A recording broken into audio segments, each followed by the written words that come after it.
Hello दोस्तों, स्वागत है आपका आज की क्लास में। आज की क्लास में हम एक्सरसाइज 3.2 के जो आपके क्वेश्चन बच गए थे पिछले वाली वीडियो में, वो हम आज की क्लास में डिस्कस करने वाले हैं। अगर आपने पीछे वाली वीडियो नहीं देखी है, पीछे वाला कंसेप्ट नहीं समझा है इस एक्सरसाइज का, तो आप पहले जाके उन्हें समझो, देखो, तभी आप एक्सरसाइज 3.2 के क्वेश्चन सोल्व करो। ठीक है, तो आइए हम एक्सरसाइज 3.2 के जो आपके क्वेश्चन बच गए थे वो क्वेश्चन सोल्व करते हैं वन बाय वन।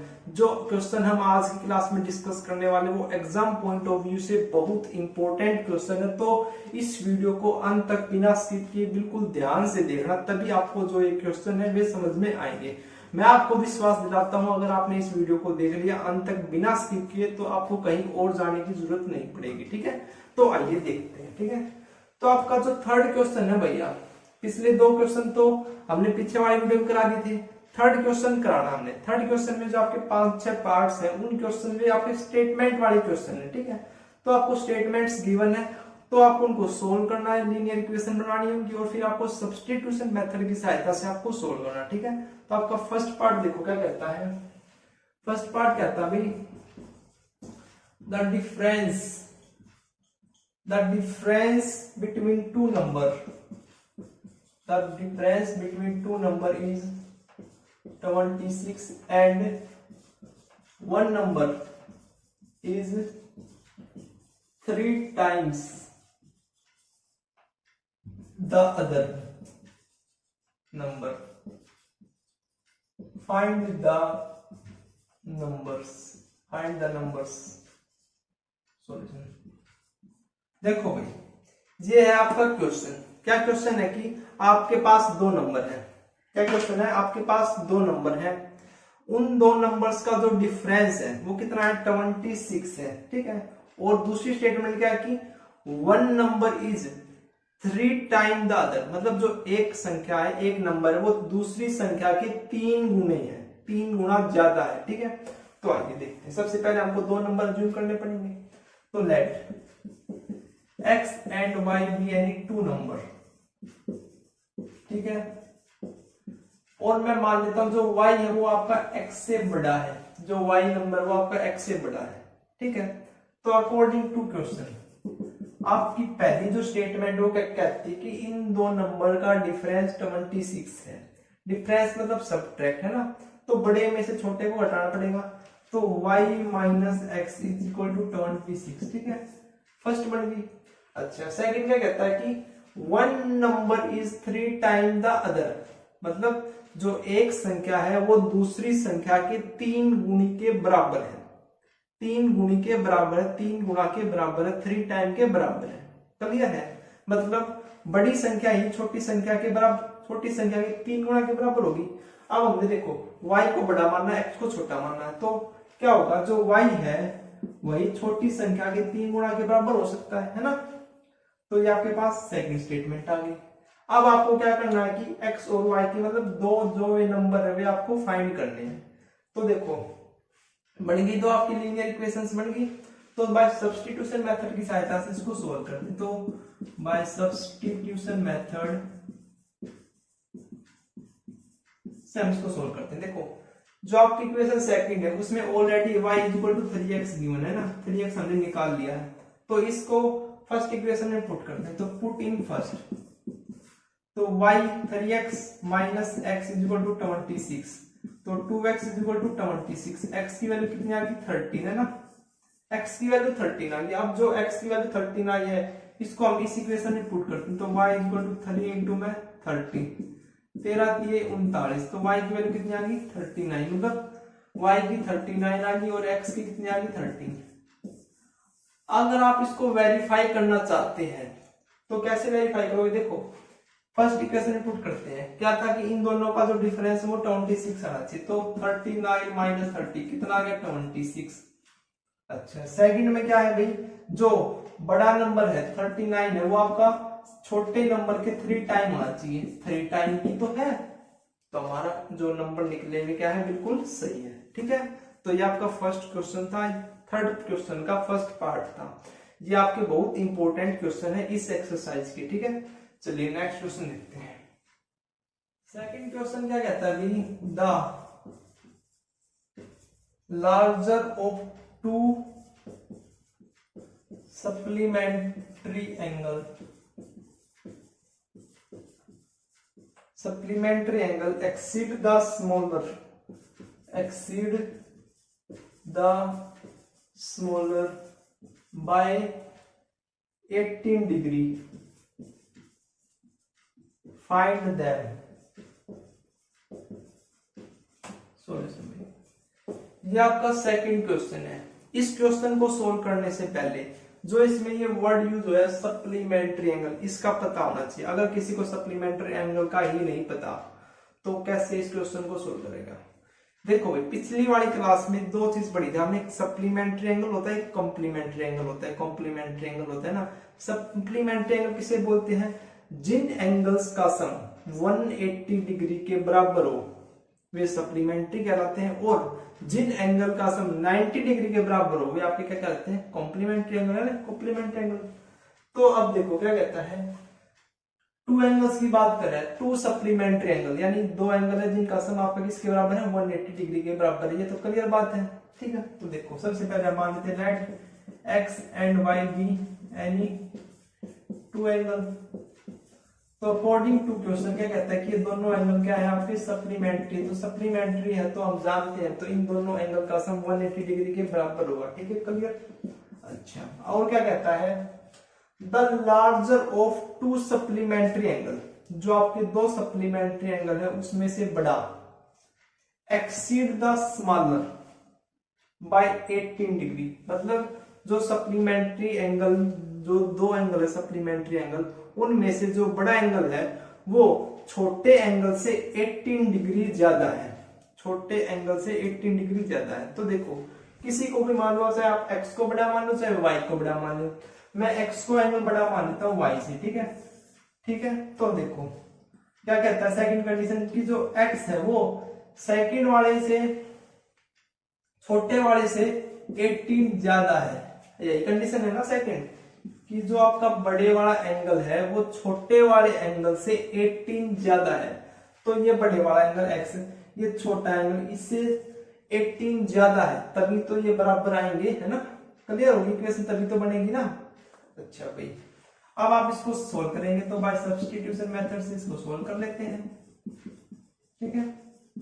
तो ये देखो यहाँ से x की वैल्यू कितनी है, y प्लस में 18, इसको फर्स्ट इक्वेशन पुट करते हैं तो y प्लस में 18 प्लस में y is equal to 180, 2y plus 18 is equal to 180, और 2y is equal to 180 minus 18 किसके बराबर आएगा भैया आपका 162y, और y 162 बाई 2 कितना आ गया 81, यानी y की वैल्यू आ गई 81।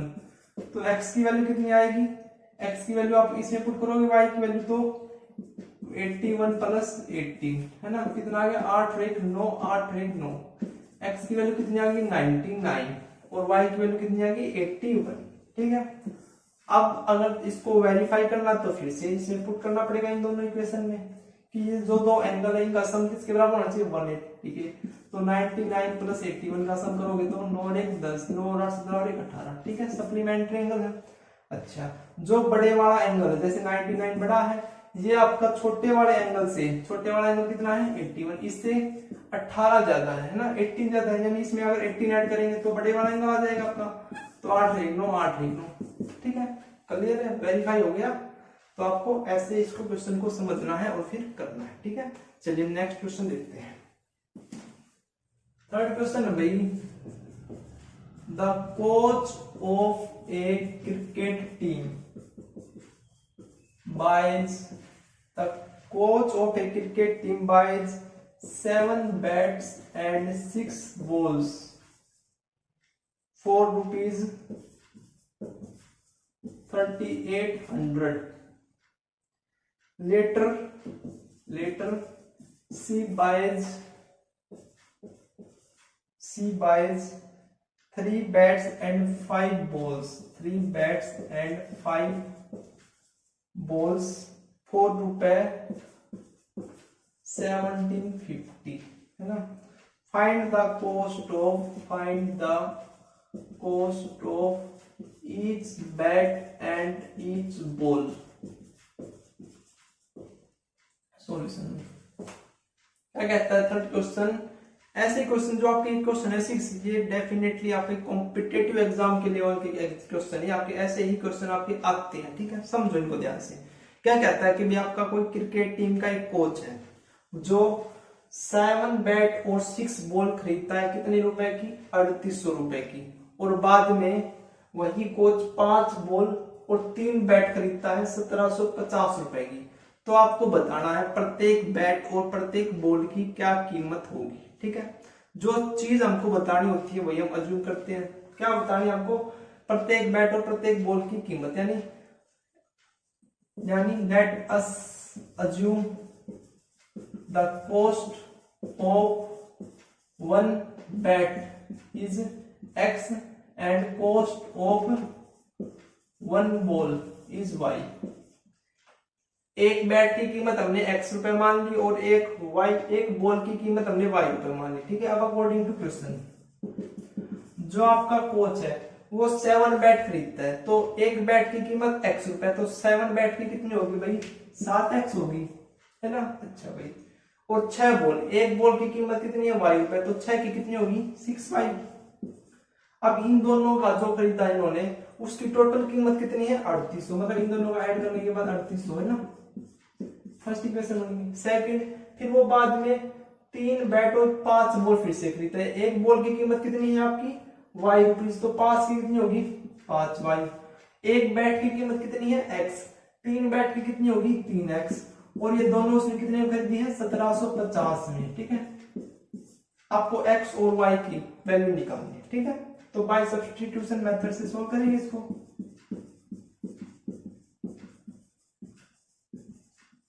ये मेथड आपको आना चाहिए, पीछे वाली क्लास में बिल्कुल बेसिक से बताया था। इसकी जो 3 स्टेप है क्या क्या आपको फॉलो करना है, ठीक है। तो देखो, सबसे पहले हम x की वैल्यू निकाल लेते हैं किसी भी इक्वेशन से। इस इक्वेशन से मैं x की वैल्यू निकाल देता हूं। तो देखो 3x प्लस में 5y है, 5y को साइड में भेजोगे तो 1750 घटा के 5y, x की वैल्यू कितनी आ जाएगी, 1750 घटा 5y बटे में 3, ठीक है, अपॉन में 3, ठीक है। ये आपकी x की वैल्यू आ गई। x की वैल्यू को जब हम फर्स्ट इक्वेशन में पुट करते हैं अब हम, ठीक है, तो क्या आती, देखो यहाँ पे देखते हैं, तो 7 इंटू में x की वैल्यू कितनी है, 1750 5y बटे में 3 प्लस में 6y इज इक्वल टू 3800, ठीक है। तो मल्टीप्लाई कराओ 7 की सबसे पहले, तो 7 0 7 5 35 7 7 49 और 3 52 2 5 7 3 7 और 5 12, ठीक है, 7 5 35y अपॉन में 3 है। अब एलसीएम लोगे तो 3 6 18y हो जाएगा, है ना। पूरे में 3 आ जाएगा, जो 3 है उस साइड भेजेंगे तो मल्टीप्लाई हो जाएगा ना। तो 3 8 24 3 3 9 और 2 11, ये आ गया ना आपका, क्लियर है, ठीक है। अब माइनस 35y और प्लस 18y में से क्या कितना सब्ट्रैक्ट कितना बचेगा, माइनस का 17y बचेगा, और यहाँ पे है आपका 12 2 2 5 0 इज इक्वल टू 1 1 4 0 0, तो माइनस का 17y is equal to 11 4 400 minus 12 250। अब इनको सब्ट्रैक्ट करोगे तो क्या बचेगा आपके पास, करते हैं सब्ट्रैक्ट, देखो 0 5 8 8 है ना, बस 850 ही बचेगा। फिर एक में से एक 0, एक में से एक 0, 850 बचेगा, और वो किस तरह बचेगा, माइनस का, माइनस से माइनस गया तो भाई 850 बाई 70, 17 5 85 होता है, तो 50 आ गया। y की वैल्यू कितनी आ गई, 50, y की वैल्यू 50 आ गई। अब x की वैल्यू यहाँ पे पुट करो दोबारा से, अब इसमें पुट करो तो x की वैल्यू 1750 माइनस का 5 इंटू 50 बटे में 1750 घटा 5 का 50 250 अपॉन में 3, तो ये करोगे कितना बचेगा आपका 1500, है ना, 1500 बचेगा ना, 1500 अपॉन में 3, तो कितना आ गया आपके पास 0 5 7 में 2 गया 5 और नीचे 3 है, तो 3 5 15, ये कितना आ गया 500, यानी x की वैल्यू कितनी आ गई 500 और y की वैल्यू कितनी आ गई 50। मतलब एक बैट की कीमत 500 रुपए है और एक बॉल की कीमत कितनी है 50 रुपए। अगर आप इनको सेटिस्फाई करा के देखोगे इन इक्वेशन में, तो अगर आपको वेरीफाई कराना तो इनमें सेटिस्फाई करानी पड़ेगी, तो वेरीफाई कर लेते हैं। चलो 7x की वैल्यू कितनी है 500 प्लस में 6 इंटू में y 50, तो करोगे तो 7 5 3500 जहाँ 6 5 30 300 तो कितना आ जाएगा 3800। यानी हमारी जो वैल्यू आई है वो बिल्कुल सही है। ठीक है, एक में पुट करो चाहे दोनों में पुट करो सेम आंसर आएगा। ठीक है, तो ये आपका क्वेश्चन था थर्ड। चलिए नेक्स्ट क्वेश्चन देखते हैं। जो फोर्थ क्वेश्चन है भाई वो देखो क्या है, इसकी स्टेटमेंट तो बहुत बड़ी है। The taxi charges in a city consist of a fixed charge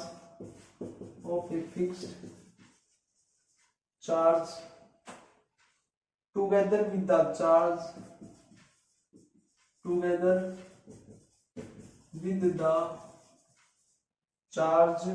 for the distance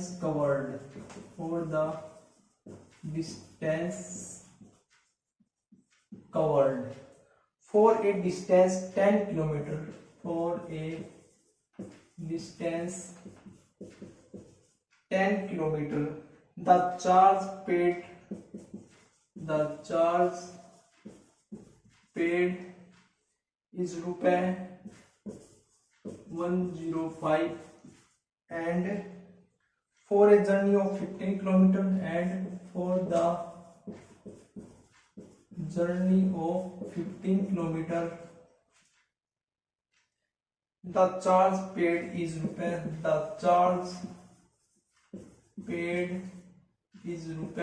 155. What are the fixed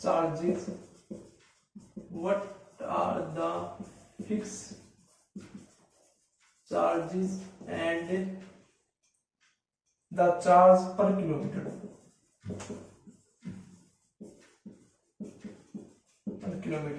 How much does a person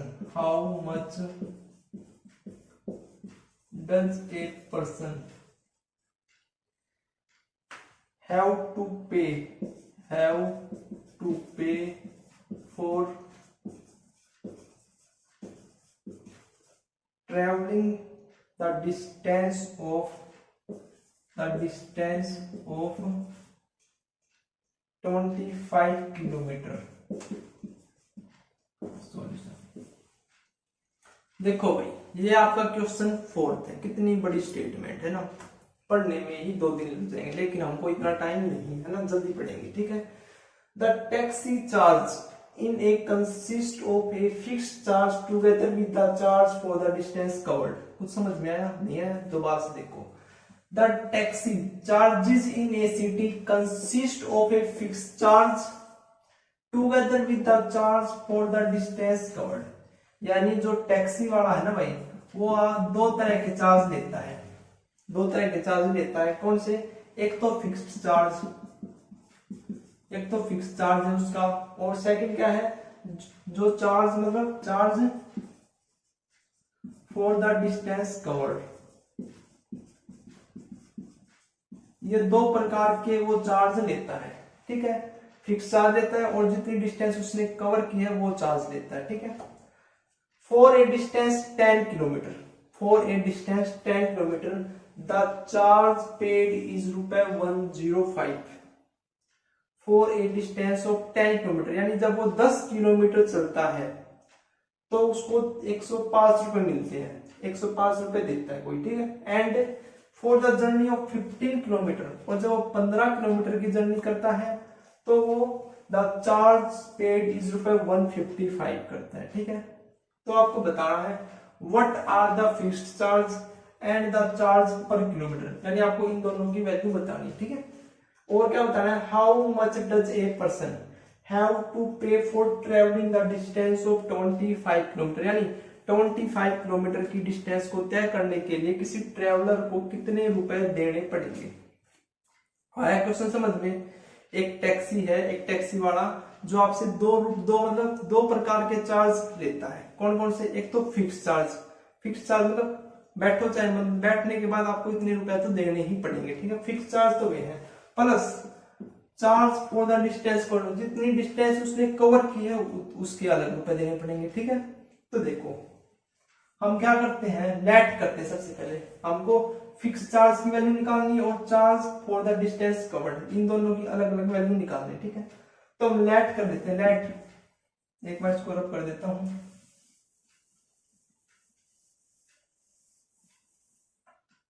late the fixed charge be x and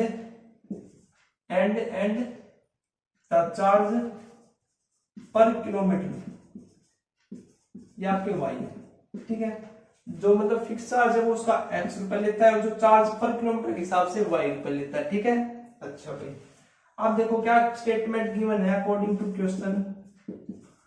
first statement क्या given है आपके पास की, for a distance of 10 kilometre the charge paid is रुपए 105, मतलब 10 kilometre चलता है कोई आदमी तो 105 रुपए देता है। कितने रुपए देता है, 105, 10 किलोमीटर के। तो जो टैक्सी वाला वो तो इन दोनों का ऐड करके रुपए देता है ना, ऐड करके। तो देखो जो फिक्स चार्ज है वो तो लेगा ही लेगा एक्स, प्लस में वो 10 किलोमीटर चल रहा है, यानी चार्ज पर किलोमीटर कितना है, वाई है, 1 किलोमीटर का वाई है, तो 10 किलोमीटर चला है तो 10 वाई है ना। तो x जो फिक्स चार्ज है प्लस 10 वाई, तभी उन्हें 105 रुपए लिए है ना, फिक्स चार्ज भी लिया और डिस्टेंस चार्जेस पर किलोमीटर भी लिया है ना, अलग अलग लिया है, तो 105 रुपए। अच्छा, सेकंड स्टेटमेंट क्या कहता है कि for the journey of 15 kilometre, 15 kilometre की जर्नी पर उसको 155 रुपए देता है 15 जर्नी। ठीक है, इसका मतलब क्या कि उसको x प्लस में 15y मतलब 15 किलोमीटर के 1 किलोमीटर के हिसाब से कितना चार्ज पर किलोमीटर y है ना, तो y इंटू में 15y हो जाएगा और x उसका क्या है, फिक्स चार्ज जो उसको देना ही पड़ेगा। ठीक है, क्लियर। तो ये आपके पास दो इक्वेशन आ गई। तो आपके पास ये दो इक्वेशन निकल आई, दो इक्वेशन निकल आई, तो इनका सॉल्यूशन हम बाय सब्स्टिट्यूशन मेथड से कर सकते हैं, तो करते हैं। ठीक है, तो इस इक्वेशन से सबसे पहले हम x की वैल्यू निकालते हैं। x की वैल्यू कितनी आ जाएगी, 105 माइनस 10y, इस इक्वेशन में हम पुट करते हैं। तो x की value 105 minus 10y plus 15y किसके बराबर, आपका 155 की है। ठीक है, तो 105 माइनस का कितना बचेगा, प्लस का 5y is equal to 155, 5y is equal to 155 minus का 105 कितना बचेगा 50। तो y की वैल्यू कितनी आ जाएगी, 50/5 कितनी आ जाएगी 10, y की वैल्यू कितनी आ गई 10 आ गई। अच्छा, x की वैल्यू के लिए इसमें पुट करना पड़ेगा, तो x is equal to 105 minus 10 into में 10, y की वैल्यू तो 105 माइनस 100 तो कितनी आ गई 5, यानी x की वैल्यू 5 आ गई, y की वैल्यू 10 आ गई। यानी जो उसका फिक्स चार्ज है वो कितना है, 5 रुपए है, और जो पर किलोमीटर के हिसाब से कितने रुपए ले रहा है, वो 10 रुपए ले रहा है। क्लियर। अच्छा, अब आपसे क्या पूछा है कि how much does a person have to pay for travelling the distance of 25 kilometre, यानी कोई बंदा 25 किलोमीटर की डिस्टेंस जाता है उसकी ऑटो में, उसकी टैक्सी में, तो उसको कितने रुपए पे करने पड़ेंगे। तो 25 किलोमीटर जाता है तो एक्स यानी फिक्स चार्ज तो उसको देना पड़ेगा, प्लस 25 वाई मतलब किलोमीटर के हिसाब से, पर किलोमीटर के हिसाब से रुपए देने पड़ेंगे ना, तो ये हमको निकालना है। ठीक है, तो एक्स की वैल्यू कितनी है 5 है, प्लस 25, वाई की वैल्यू कितनी आई 10 आई, तो 5 प्लस में 250, तो 250 प्लस 5 कितना आ गया 255, तो उसको 25 किलोमीटर चलने के लिए 255 रुपए उसको देने पड़ेंगे। क्लियर है। स्टेटमेंट बड़ी थी, अगर आपको समझ में आ गया तो आसान लगेगा। ठीक है, बिल्कुल आसान क्वेश्चन था। मतलब जो टैक्सी वाला है वो दो चार्ज आपसे लेता है, एक तो फिक्स चार्ज और एक चार्ज मतलब जितनी डिस्टेंस वो कवर करता है उसके हिसाब से, पर किलोमीटर के हिसाब से। ठीक है, तो ये दो चार्जेस वो वसूलता है। ठीक है, चलिए नेक्स्ट क्वेश्चन देखते हैं। क्वेश्चन देखो भाई, a fraction becomes 9/11 if 2 is added to its numerator and denominator. If 3 is added, if 3 is added to both numerator and denominator, both numerator and denominator, it become 5/6, it become 5/6। तो find the fraction solution भाई, ये आपका question है भाई। ठीक है, question क्या कहता है कि एक फ्रैक्शन है जो बनती है 9/11। कब बनती है? If 2 is added to its numerator and denominator, यानी जब हम दो किसी फ्रैक्शन के न्यूमरेटर और डिनोमिनेटर में ऐड कर देते हैं तो हमारे पास जो फ्रैक्शन आती है वो 9/11 आती है। ठीक है, और अगर हम 3 ऐड करते हैं न्यूमरेटर और डिनोमिनेटर में तो वो फ्रैक्शन आपकी 5/6 बन जाती है। तो फाइंड द फ्रैक्शन, वो फ्रैक्शन बताओ आपको। ठीक है, तो देखो भाई, फ्रैक्शन हम मान लेते हैं दैट x/y भी एनी फ्रैक्शन।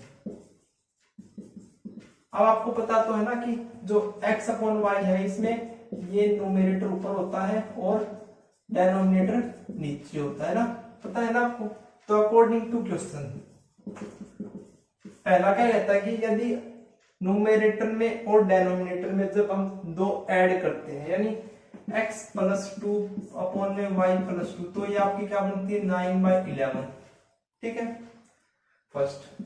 अच्छा, सेकंड क्या है भाई, जब हम न्यूमरेटर और डिनोमिनेटर में 3 ऐड करते हैं इस फ्रैक्शन में तो x+3 डिवाइड बाई y+3 तो ये क्या बनती है आपकी 5/6। तो आपको इस फ्रैक्शन बताने की ये फ्रैक्शन क्या थी। ठीक है, तो देखो कैसे सोल्व होगा। सबसे पहले इनको सिंपल बना लेते हैं, क्रॉस मल्टीप्लाई करो तो 11x प्लस 11 दूनी 22 is equal to 9y plus में 18। ठीक है, तो 11x माइनस का 9y is equal to 22 side जाके माइनस का 4। ठीक है, ये इक्वेशन बन गई। तो थर्ड। अच्छा, अब इसको सोल्व करते हैं तो क्रॉस मल्टीप्लाई 6x प्लस में 18 is equal to 5y plus में 15। 6x माइनस का 5y is equal to minus का 3 हो जाएगा। ये आपकी फोर्थ। दो इक्वेशन बन गई, pair of linear equation in two variable बन चुकी है। तो कैसे सोल्व करोगे? बाय सब्स्टिट्यूशन मेथड से, है ना। तो कहीं से भी हमको एक वैल्यू निकाल देते हैं, चलो यहीं से निकाल लेते हैं। मैं x की वैल्यू निकाल लेता हूं। तो 6x is equal to minus का 3 प्लस में 5y, x is equal to minus का 3 प्लस 5y/6, ये आ गई x की वैल्यू। ठीक है, इसको आप थर्ड इक्वेशन में पुट करते हैं तो थर्ड इक्वेशन में 11 इंटू में x माइनस का 3 प्लस 5y/6 माइनस का 9y is equal to minus का 4 है। ठीक है, तो 11 थी 33 प्लस में 55y माइनस का, देखो जो 6 है। अब मैं एलसीएम लेता हूं तो ये ऊपर मल्टीप्लाई हो गया 6 इंटू में 9 54 5 इज इक्वल टू, अब ये इसका क्या है डिवाइड में टोटल, वहां पे जाके मल्टीप्लाई में तो माइनस का 24 हो जाएगा, है ना। तो देखो 55 में से एक गया तो माइनस का 54 गया तो ओनली y बचेगा, माइनस का 24 ये 33। तो कितना बचेगा भाई आपका y की वैल्यू कितनी आ गई यहाँ से 9, y की वैल्यू कितनी आ गई 9 आ गई। x की वैल्यू के लिए यहाँ पे पुट करेंगे आप इसको, तो माइनस का 3 प्लस 5 इंटू वाई की वैल्यू 9 डिवाइड बाई 6 तो माइनस का 3 5 45 पॉन में 6 माइनस का प्लस का 42 बचेगा पॉन में 6 कितना आ गया x की वैल्यू 7 आ गई y की वैल्यू 9 आ गई। तो हमारी फ्रैक्शन हमने क्या मानी थी x अपॉन में y, तो फ्रैक्शन क्या आ गई 7/9।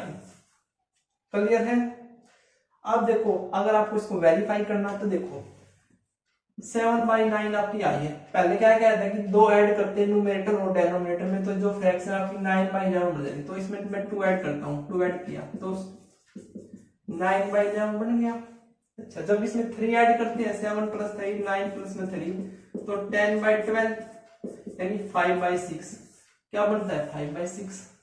क्लियर है, यानी हमारी जो फ्रैक्शन निकल के आई वो बिल्कुल सही है। ठीक है, चलिए नेक्स्ट क्वेश्चन देखते हैं। 6th पार्ट क्या भाई इसका 5 years hence 5 year hence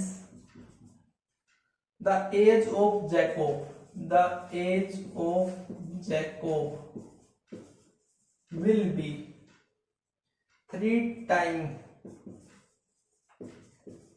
that of his son 5 years ago Jacob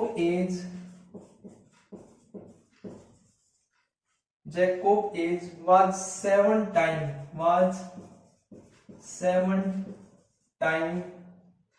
that of his son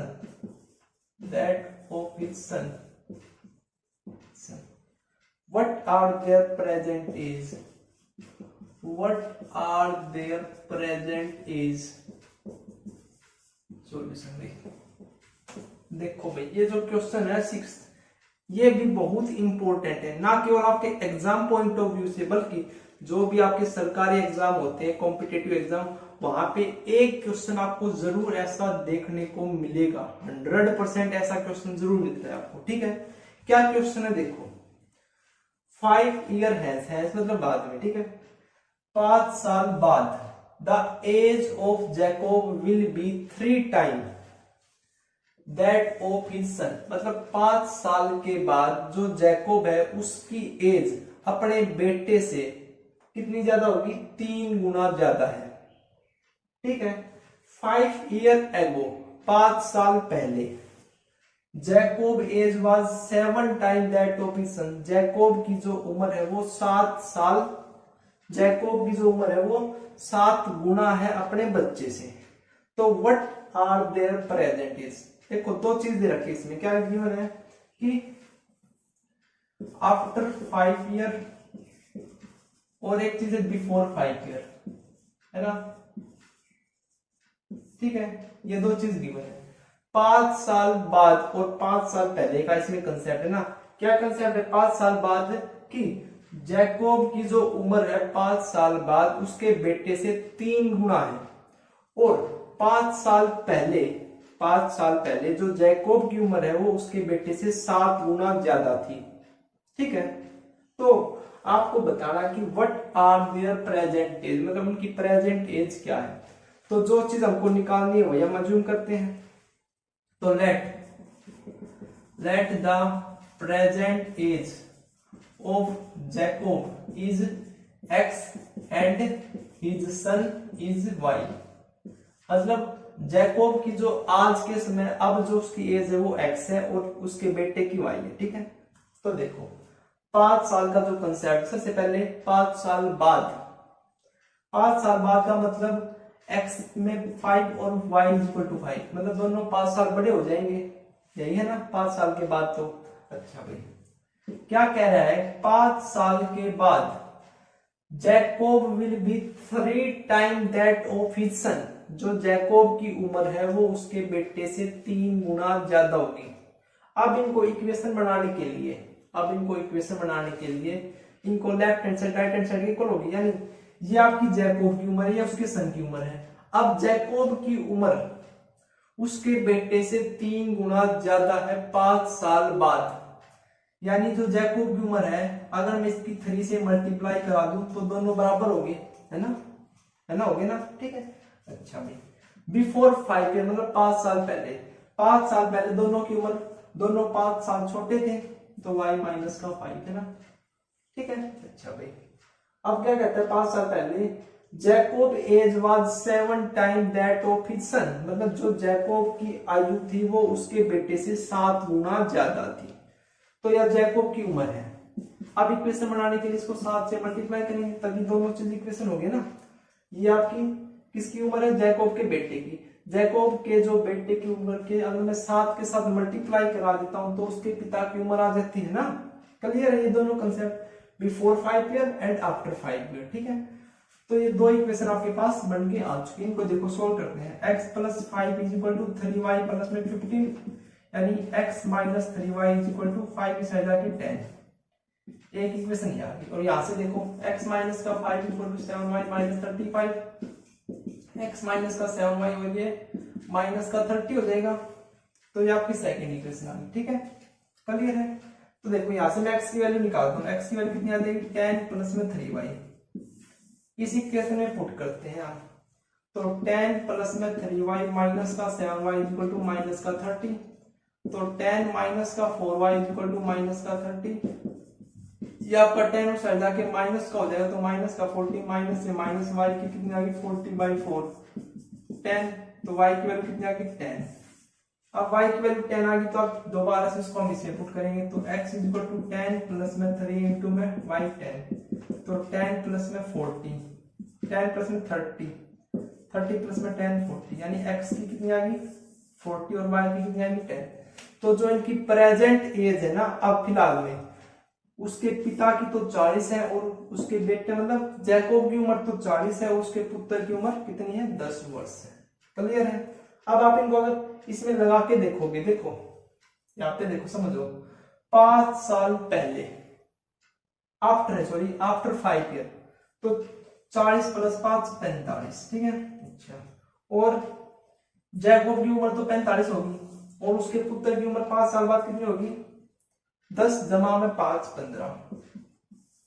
क्या कह रखा है कि जो जैकोब की उम्र है 5 साल के बाद उसके बेटे से 3 गुना होगी, या जैकोब के पिता की उम्र या जैकोब के सन की, मतलब जैकोब की उम्र है या उसके बेटे की है।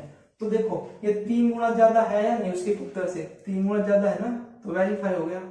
5 साल पहले वर्तमान एज कितनी है जैकोब की 40, तो 5 साल पहले कितनी होगी 35, उसके पुत्र की वर्तमान एज 10, 5 साल पहले 5 है ना। तो क्या कहता है कि 5 साल पहले जो जैकोब की उम्र है उसके बेटे से 7 गुना है, 7 गुना ज्यादा है ना। तो देखो जैकोब की उम्र 35 है, इसकी 5 है, तो 7 से मल्टीप्लाई कराओगे तो तभी 35 आएगा, 7 टाइम ज्यादा होगी ना। तो ये आपका 6 क्वेश्चन था, ठीक है। यहाँ से आपको प्रेजेंट एज निकालनी थी जो आपके पास निकल के आ चुकी है। ये जो 6 क्वेश्चन है ये आपके ना केवल एग्जाम पॉइंट ऑफ व्यू से इंपॉर्टेंट है बल्कि आपके हर कॉम्पिटेटिव एग्जाम के लिए भी बहुत इंपॉर्टेंट है। तो इन क्वेश्चन को अच्छे तरीके से सोल्व करो, समझो, ठीक है। तो मिलते हैं नेक्स्ट वीडियो में, थैंक यू।